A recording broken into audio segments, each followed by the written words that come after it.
Cette force invincible parce que collective de celles et ceux qui ont toujours défendu la gauche et que la gauche doit toujours défendre.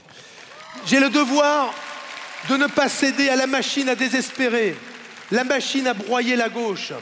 Je ne céderai rien face à ceux qui représentent le monde d'hier, les idées d'avant-hier, ces mêmes privilégiés qui sont là depuis la nuit des temps et qui risquent de nous entraîner dans une longue nuit pour la République.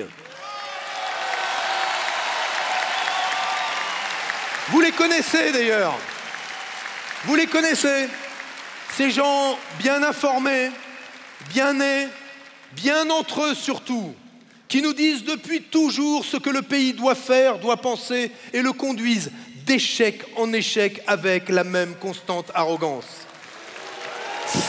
Ces sophistes qui nous expliquent que la réponse à la crise sociale, c'est un peu moins de code du travail, que la réponse à la crise écologique, c'est un peu plus de nucléaire, que la réponse à la crise démocratique, c'est un peu plus d'hommes providentiels. Ces gens qui enjoignent la gauche de changer de logiciel en permanence, mais qui l'attaquent encore plus violemment lorsque nous apportons des solutions et des idées nouvelles dans le débat.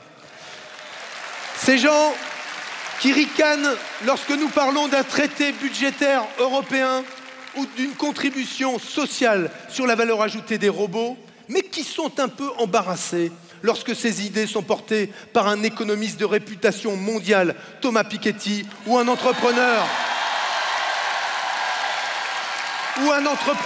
au succès planétaire, Bill Gates. Alors, leur nom change, mais leur méthode reste.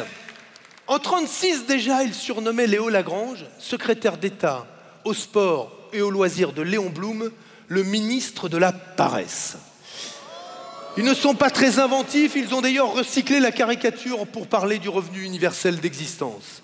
Ils ont juste oublié, en passant, que c'était le dernier pilier du programme du Conseil national de la résistance.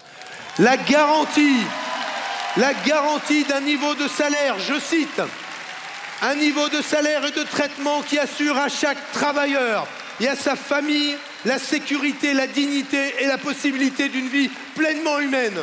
Aujourd'hui, nous poursuivons ce combat. Nous reprenons ce flambeau.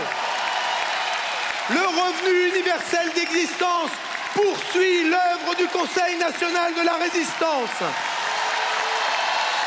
Et nous n'en avons pas honte. C'est même notre fierté.